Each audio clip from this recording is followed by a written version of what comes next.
Good afternoon, everyone. Welcome. Good afternoon. Tell us where you're from when you join us. Good afternoon, everyone. See if we can pin this comment.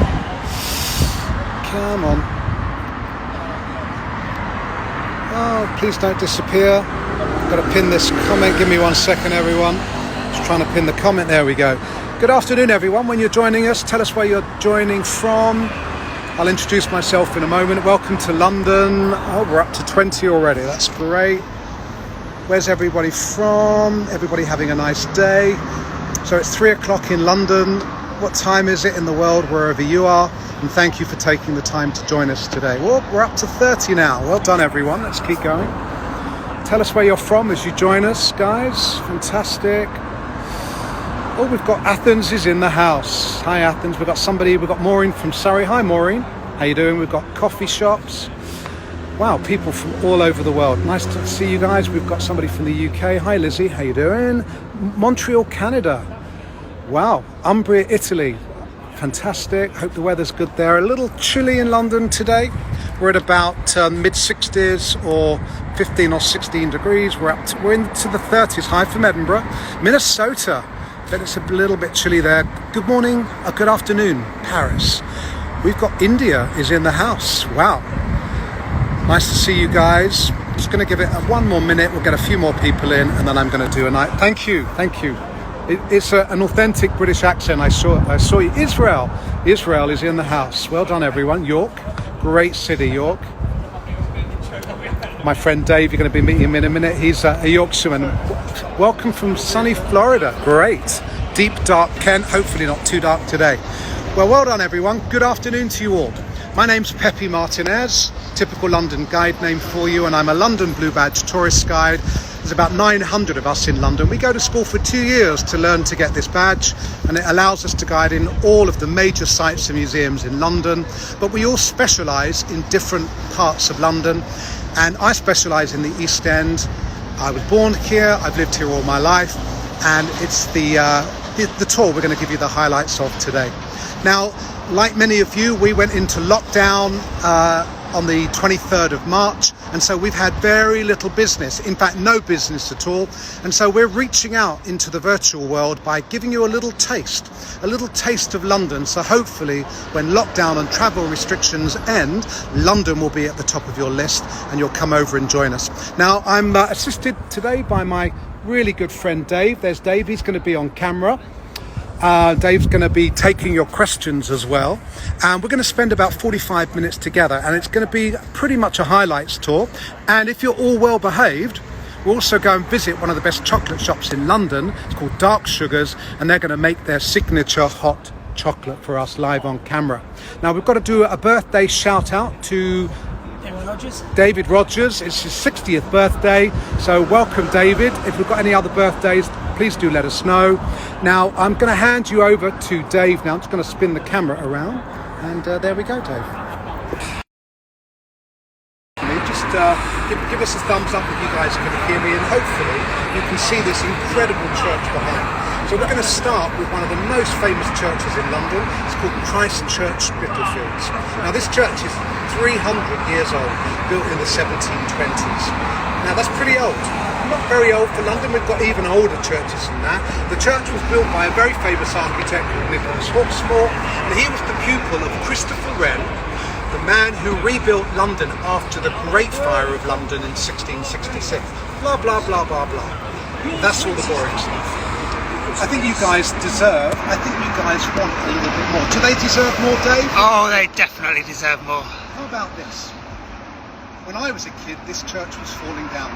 In the 1950s, it closed for about 30 years, and then about 20 years ago, they got a large amount of money to renovate the church. To allow them to do the renovation, they also got permission to put a cafe and a community centre in the crypt. To allow them to do that, they had to remove 900 bodies. They found scratch marks inside 3 of the coffins. I'll let that sink in for just a moment. You want me to talk a bit louder, guys? Okay. Don't worry, it's just a little bit traffic here. When we go to the next block, I promise you it will be a little bit, it will be much louder. Reliable, much louder, and there'll be less traffic. So they discovered scratch marks inside 3 of the coffins. Now you're probably thinking to yourself, surely they didn't bury people alive. Well, you'd be right. But 250 years ago, we didn't do autopsy on the common man. We didn't know what a coma was.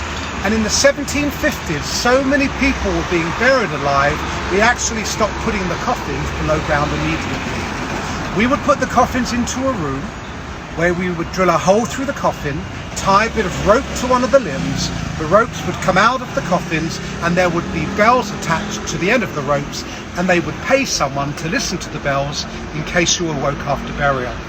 Now, you might know some expressions that we think come from this rather macabre idea: saved by the bell, dead ringers, waking the dead, and graveyard shift.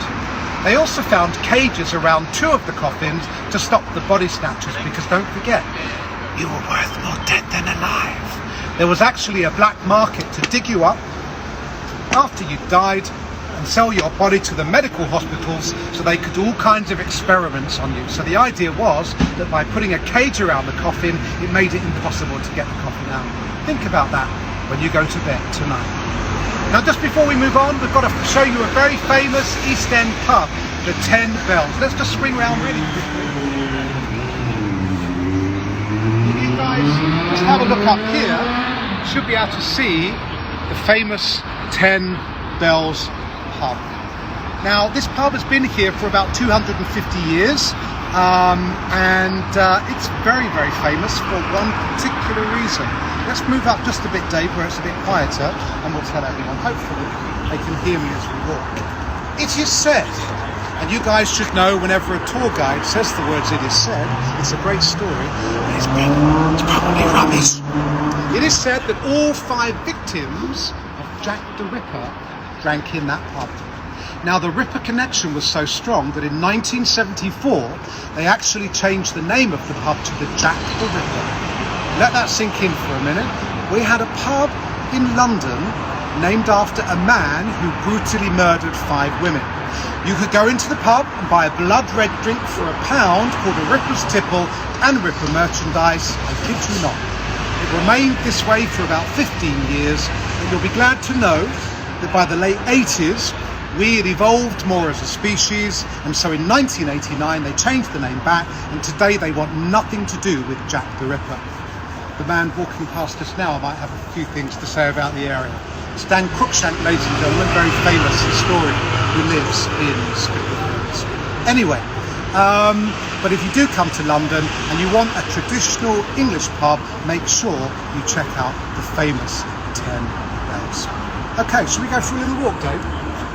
So we're going to go for a little walk now. Mind you don't kill yourself, Dave. Are we getting any questions from anyone? Glad they changed the name. We're up to 64 viewers. 64 viewers, we're doing well. Incredible, amazing. It's all lots of hearts and thumbs. Oh, that's great to hear. Now, we're going to cross over. Dave's going to have to be careful. We don't want to kill Dave. Ross, mind the step down, Dave. And I think what we're going to do is we're going to go on a magic carpet ride through 300 years of East End history. And for those of you that don't know, the East End is the side of London to the east. In the centre, you've got the city, the financial district, and to the west, you've got what we call the West End, which is where the theatres are, which is where all the luxury hotels, which is where the famous museums are as well. So anything to the east, known as the East End. Now, historically, the East End has been much poorer than the West End because of the wind. Why? Well, the rich build their houses over there, their factories in the east, and that way the wind would take out all of the pollution to the ocean without going through their nice back gardens. So historically, the east side has always been much poorer. Not anymore. It's been a massive population shift east over the last 30 or 40 years, and it's almost turning into a hipsterville now, so it's very, very different to when I was a kid. Now I'm just going to spin around and I want Dave to show you this fabulous street of houses while I talk to you. Now, do you feel perhaps a little bit like we're on a movie set, because Hollywood loves these streets? In fact, a movie that's supposed to be coming out later this year called The Enola Holmes Mysteries, starring Millie Bobby Brown from Stranger Things and Henry Cavill, was filmed on this street last year. So it's quite incredible. Sometimes you can turn a corner and see people in Victorian dress, horses and carts, and it's just incredible how much filming goes on in this part of London now. In fact, it is said that London is now the third busiest city in the world for filming, and I'm going to tell you a bit more about filming later on because there's a very famous house around the corner. Don't forget, ladies and gentlemen, if you've got questions, please make sure you put them up on the screen and Dave will read them out whenever he sees them. These houses, by the way, were built by the first massive wave of immigration that came into the East End in the 1680s. Now in 1685, Louis XIV of France creates a new law essentially making it illegal to be Protestant in Catholic France. And so between 200,000 and 2 million French Protestants pour out of France. Some of them go to Scandinavia, many of them come to England, some went to Canterbury, some go to Soho, some come to the East End.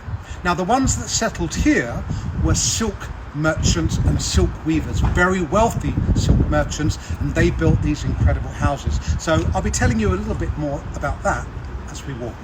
Follow me, Dave. Now, when I was a kid, most of these houses were slums. They now go for between £3 and £4 million each.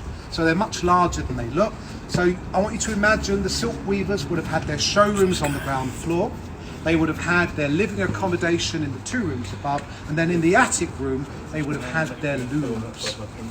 And it was estimated that there were 12,000 silk looms in Spitalfields in the 1750s. 12,000, it's quite incredible. More about that later. So just behind me you've got living a very famous British artist, Tracey Emin. You might know her, very famous female artist. She created a work called My Bed. She was nominated for the Turner Prize for that, the highest award for art given to an artist under the age of 50 in this country. Just up ahead we've got a home that is owned by Gilbert and George, 2 other very famous artists. So from the 1950s onwards, when most of these buildings were ramshackle and abandoned, boarded up, subdivided into small workshops, slowly artists and writers and bohemians begin to find out about this area, and slowly the area was gentrified. It's quite an incredible transformation. How are we doing, Dave? Everybody okay? Good, yeah. Anybody got any questions? I think it was Lady Bow said she recognised the street. Okay. Joanna Fitzpatrick says, what a change from slums to being a luxury area. I know, it's quite incredible. Now, one question we get asked a lot is, how has gentrification affected the people that lived here before? The last major wave of immigration was in the 1970s. So in 1971, there was a civil war in Pakistan. East Pakistan breaks away, and we get the foundation of Bangladesh. And so we start to get massive waves of people from what is today Bangladesh, and many of them settle in the East End. So remember, this area was a slum at the time they moved in.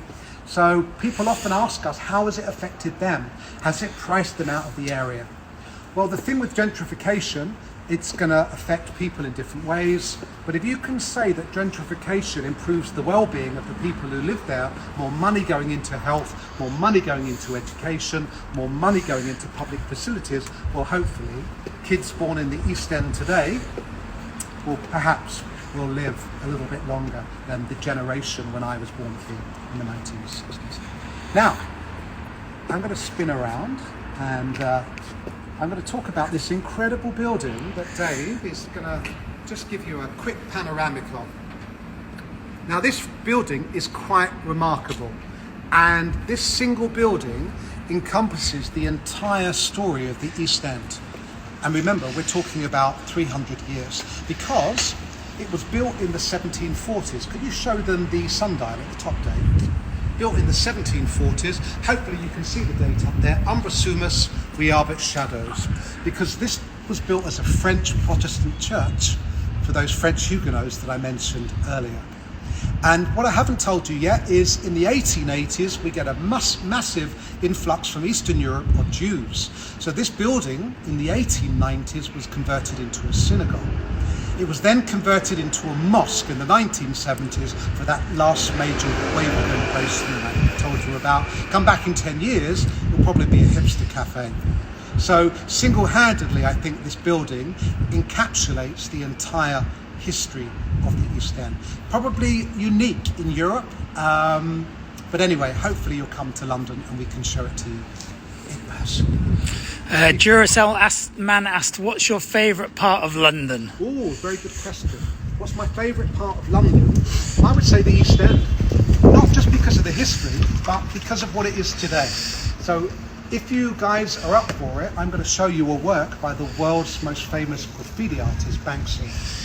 So that's what I love about the East End. You've got buildings that were built nearly 300 years ago and had this incredible, unique attachment of going through all of the major religions, three major Abrahamic religions.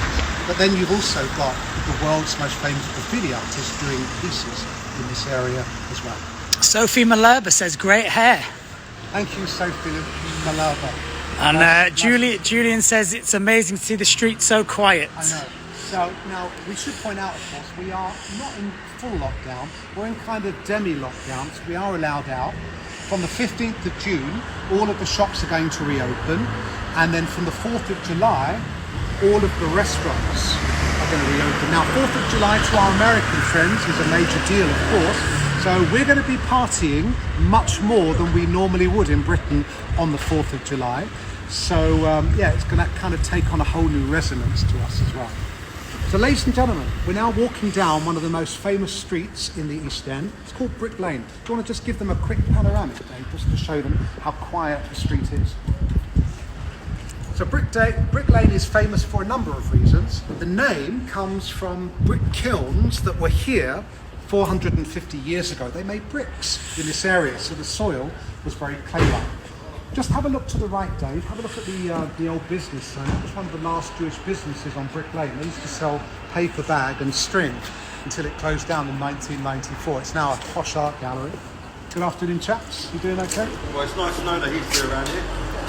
What we're going to do now, let's go and we'll come back to Brick Lane in a bit. We'll talk curry. Who likes a curry? I'm a big curry fan. So it's almost like a British institution to either have fish and chips or go for a curry on a Friday. So we'll talk more about that in a moment. What we're going to do is we're going to do another left turn on Princelet Street. I'm going to have a look at some more of those French Huguenot houses that I told you about. You're doing very good, Dave. They say men can't do two things at once. I'm trying to film, walk backwards. I know. I mean, there's no very little traffic, so hopefully you guys at home are not too jolly. Oh, let's do a little bit of street art. How about a work by, I think, one of the best British street artists working today. So this is the work by Stick. So if you look at the figures, you've got two figures, 6 lines and 2 dots. You can always tell a stick figure from that. And this piece is meant to represent the ethnic diversity of the area. Stick has an incredible story, S-T-I-K. Look up his website, Stickman. Gives a lot of money to charity. And he also rides around on his bike and he cleans his work up. So if it ever gets tagged, he'll often repair the work. Street art today is a huge business. It's almost like a shop window to the artist. His work sells for tens of thousands of pounds. Now, would you mind just showing everybody this amazing street day? What I want you to do, ladies and gentlemen, is imagine there are no cars on this street. You could be in London 200 years ago. So, as I mentioned earlier, Hollywood loves these houses. Now, we're going to do, I think, number 19. Dave, if you come onto the sidewalk on the left, and then you can show them number 19. Mind the step up. This is number 19, directly in front of you now. Now, number 19 is famous for 2 reasons. Firstly, it's a part-time museum called the Museum of Immigration. It's not open very often. The building dates back to the 1720s. I think actually 1718, 19, this particular building. But we've got a very detailed records of a family that were living here in the 1740s, the Osier family. And the reason we know this is Dan Cruikshank, the author who walked by earlier, he has done the most incredible book of this area. I will tell you, it's a doorstopper. It's about 1,000 pages long. Now, we know how much he paid in land tax during the time that his family lived here, and we think he was wealthy enough that he owns 2 properties in the area. He died, and him and his family, were buried in the big church, or the graveyard of the church that we saw earlier, but we do not know where he was buried. Now, in the 1860s, in 1862, and this is the thing that makes this building almost unique, a synagogue was built in the garden. It's quite incredible, really. So this is quite early, because that first major wave of Jewish immigration wasn't until the 1880s. So that was about 25 years early. And the other thing that makes this building really famous as well is the most heart-wrenching story.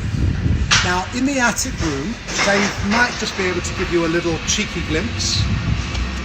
Used to live a man in the 1960s called David Rudinsky, and he was like a Jewish scholar, very clever man, but I guess a bit of a hermit, would often be seen locally, and he was also the caretaker for the building. And one day he left, this is in the late 1960s, and he must have had some kind of funny turn, because he was incarcerated into what we called a lunatic asylum back then, or a psychiatric hospital today, and he never went back. So the building, or his room, was essentially locked up.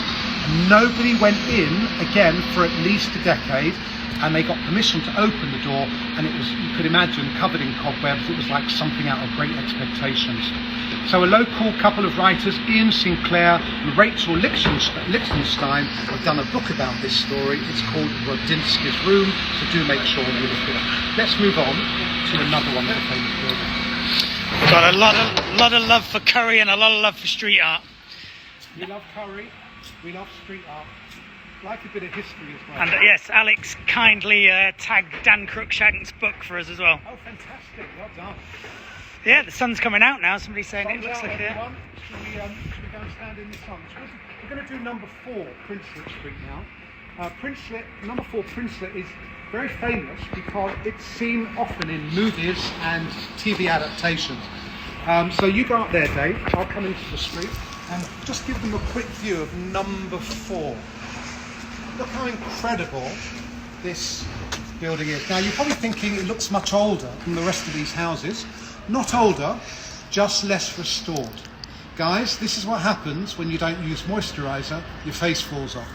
So the guy who owns it, he bought it in the late 1980s, and very cleverly, he's never done it up.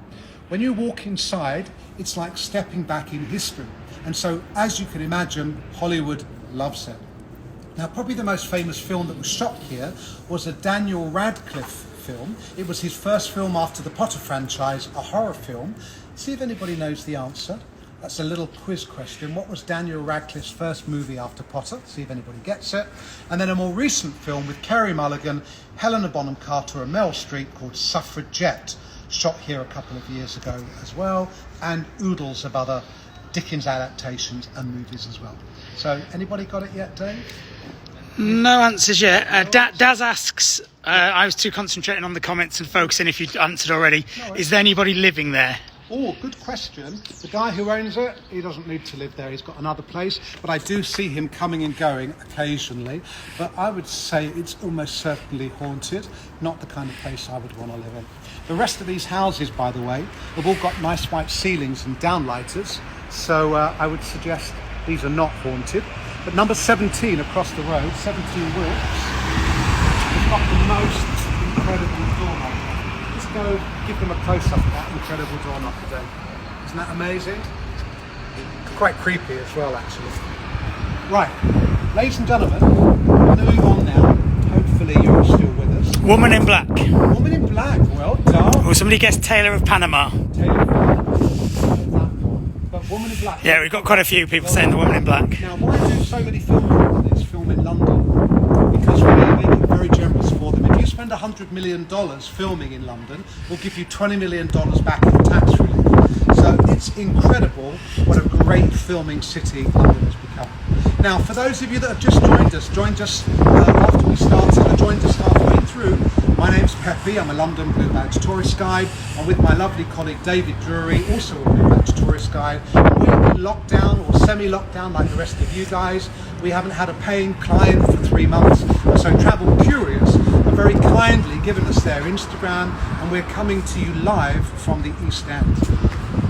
So by the way, if you log on to the Travel curious website, travelcurious.com/. Stay curious. Stay curious. Thank you, Dave. You can actually show your appreciation to Dave and myself if you wish. And if you do appreciation to us, Travel Curious will give you a voucher for that amount, a discount voucher for a tour that you book with us in their voucher. Sounds like the deal at the central. Now, what we're going to do now is, I think it's time for a little story. A true story. It's going to get dark, ladies and gentlemen. We're going to go back to the year 1888. So London, or the East End, is one of the poorest places in Europe.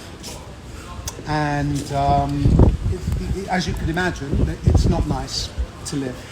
So there's been this massive influx of Jews from Eastern Europe in the 1880s.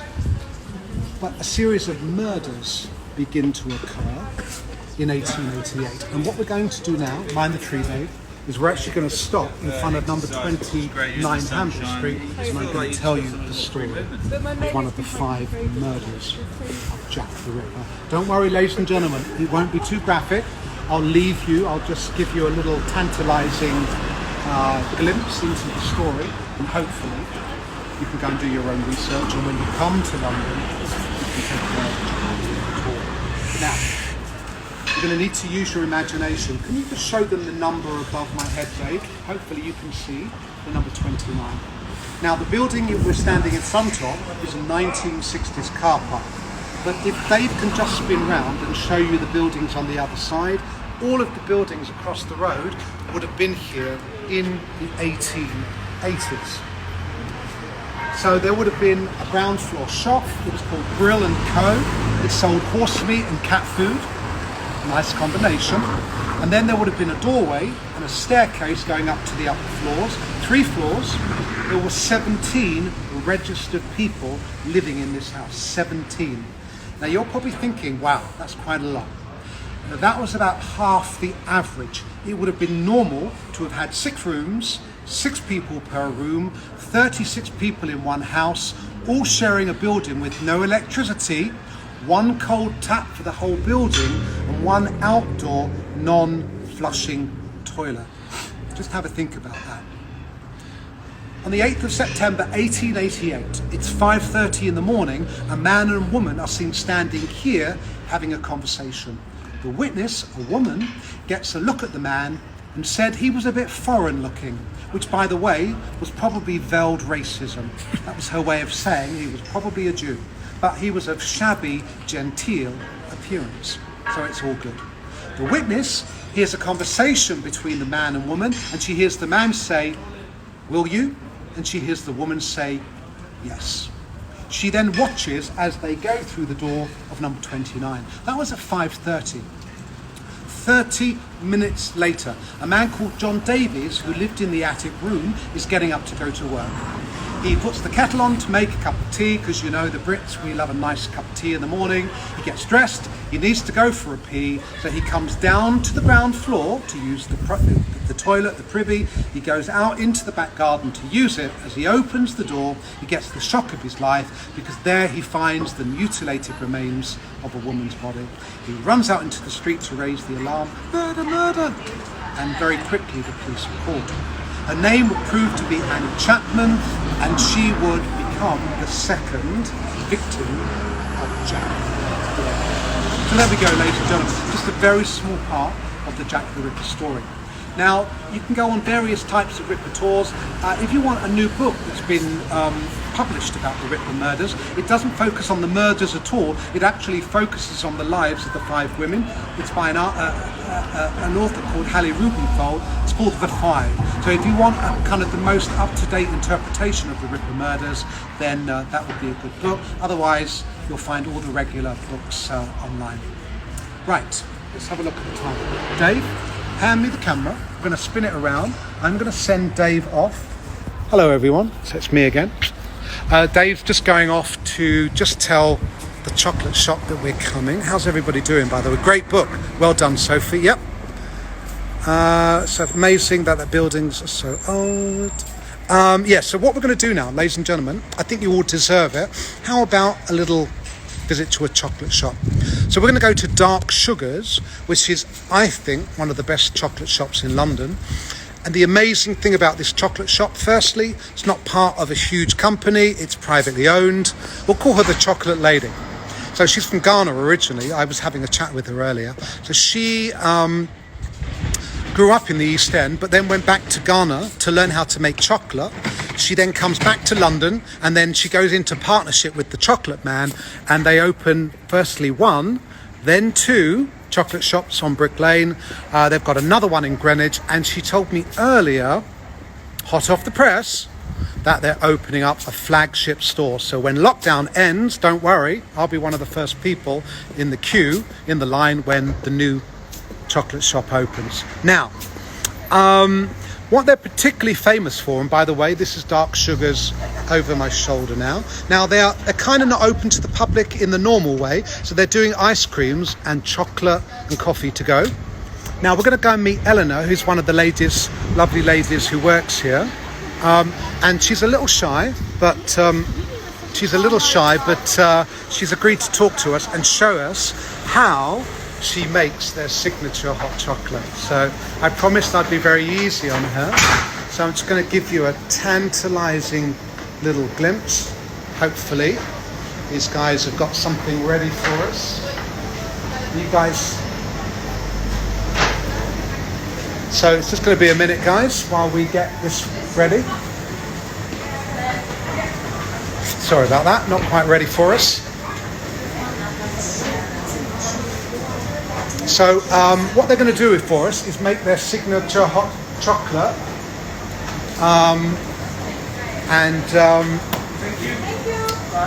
you won't be able to taste it, so you'll have to come to London and we'll bring you here, and hopefully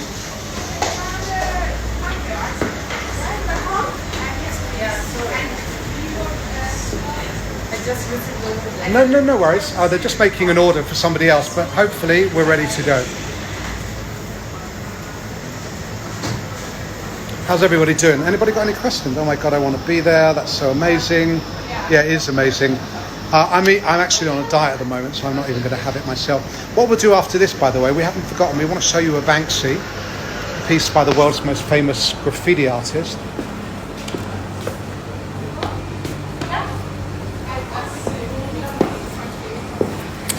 So this is Eleanor. She's a bit shy. I promised I'd be very easy on her. Just give us a wave, Eleanor. We've got people from all over the world, including Israel, India, and the United States. We've got people from Kent. We've got people Death by Chocolate, Duracell man, good one. So just show us how you put the hot chocolate on the top. So now, if you come in, you want their signature hot chocolate.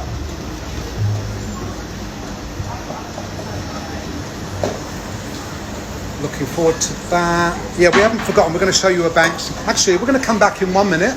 I'm going to show them the street art outside. Just don't put the chocolate on so we can see you do that in a minute. So okay, we'll come back, Eleanor.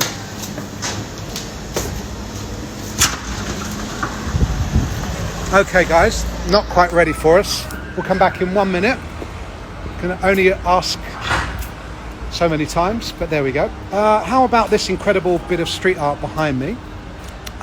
Piece by an artist called, you've got Cranio, some of his blue figures here from the Amazonian rainforests, and then you've got this incredible piece by Fan, or Mr. Fan of the Horror Crew.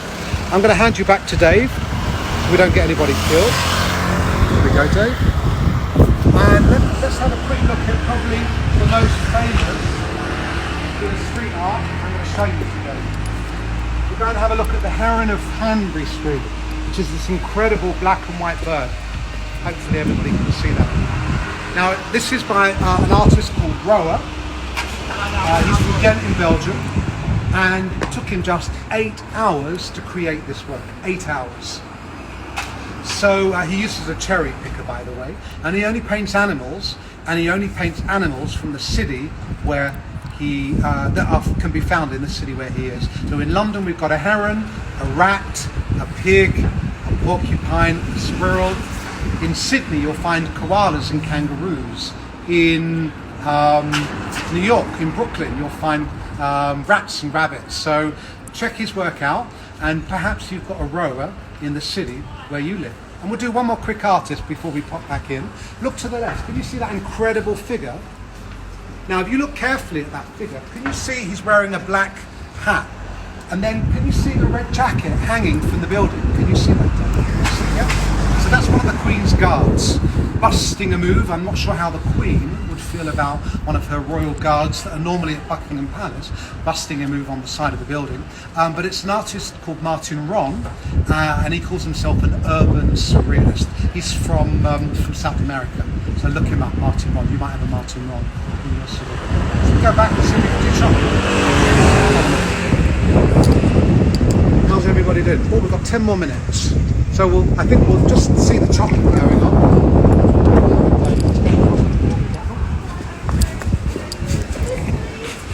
Okay, let's try again.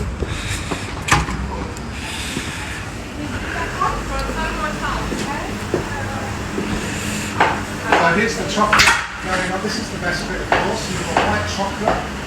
That's dark chocolate. Dark chocolate, Yep. milk chocolate, Yep. just plain. Mix them together and top it with your lovely hot chocolate. So Eleanor's here all the time, so you're one of the managers, so whenever if you guys come to London, you'll probably be serves you. She's a bit nervous about being on camera, so we're not going to ask any difficult questions. What's your favourite chocolate? Salted caramel. Salted caramel? Yeah, that's Okay. very nice. Yeah. Hazelnut praline, Yeah. who like hazelnut. Very nice. We can go just for classic, just plain.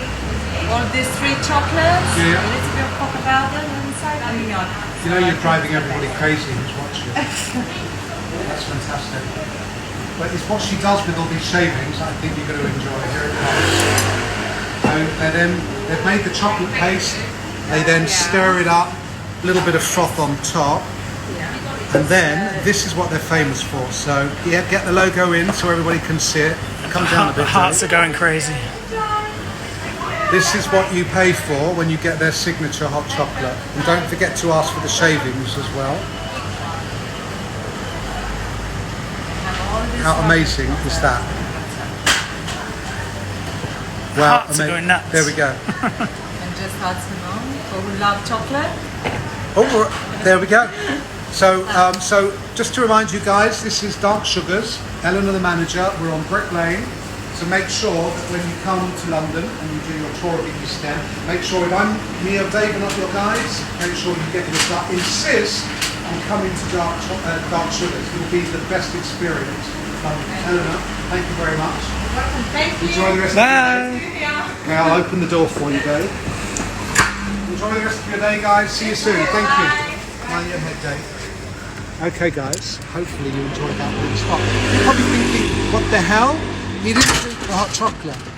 Well, I told you I'm on a diet at the moment. I'm trying to be careful. So what we're going to do now, let's walk on the shaded side, Dave, because it's a bit quieter.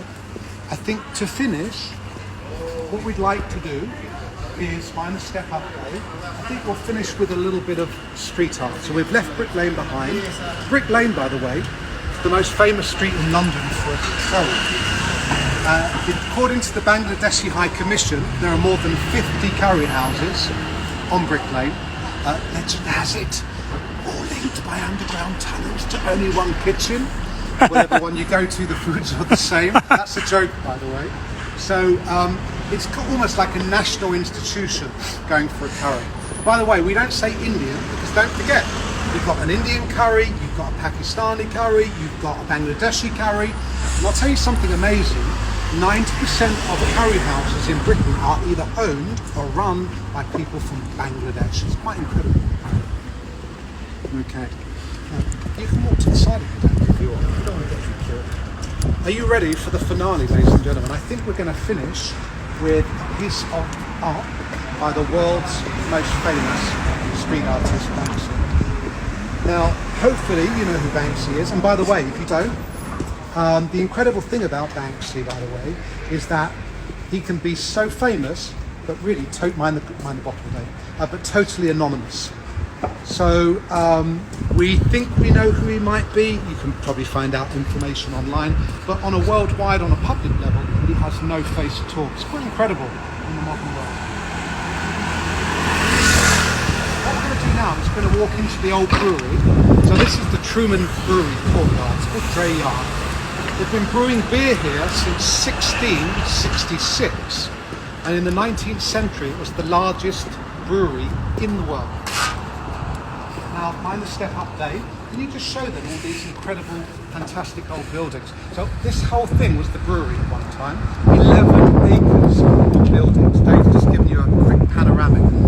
Now, the brewery closed down in 1989.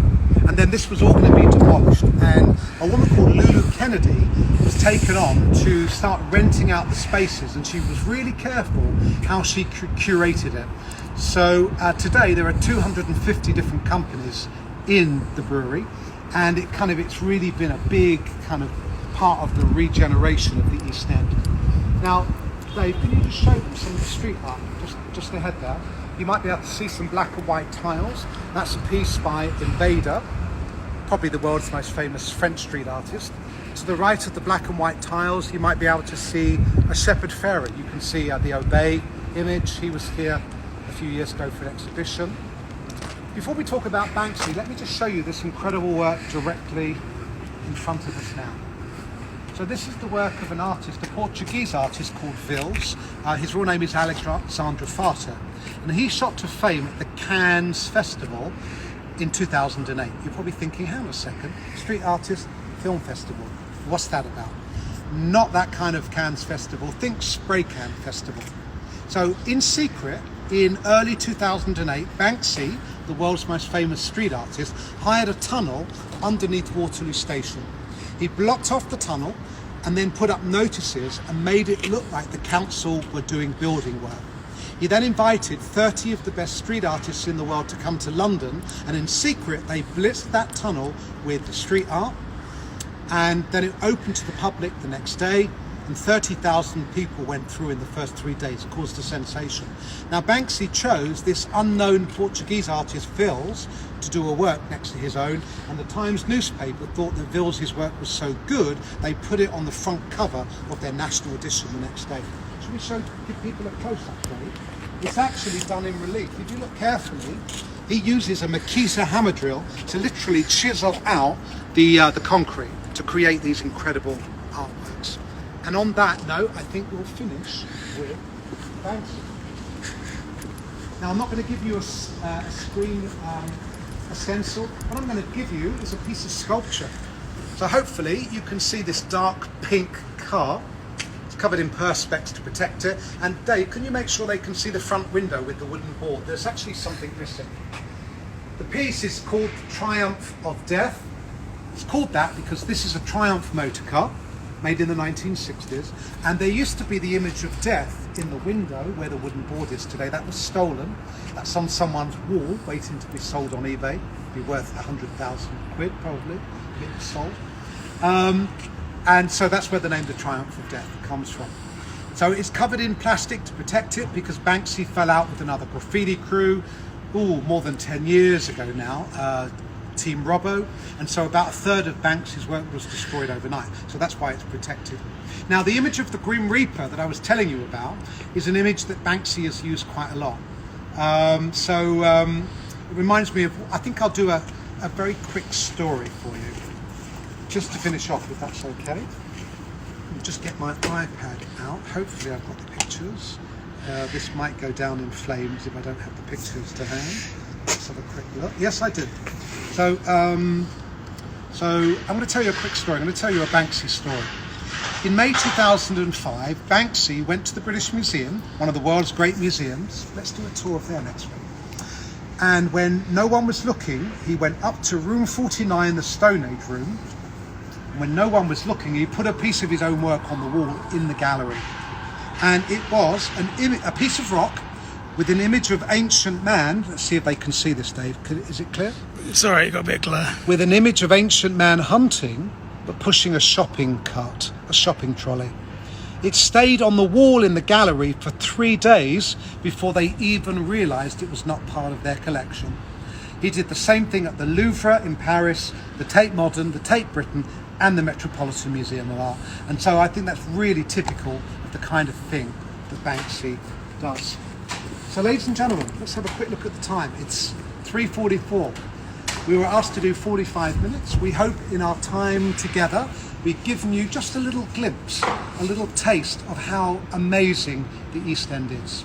So it's been our pleasure. Thanks to Dave for doing the camera for me today. We hope that when lockdown restrictions end and travel restrictions end, London will be at the top of your list. If you would like to show your appreciation to Dave and myself, log on to the Travel Curious website,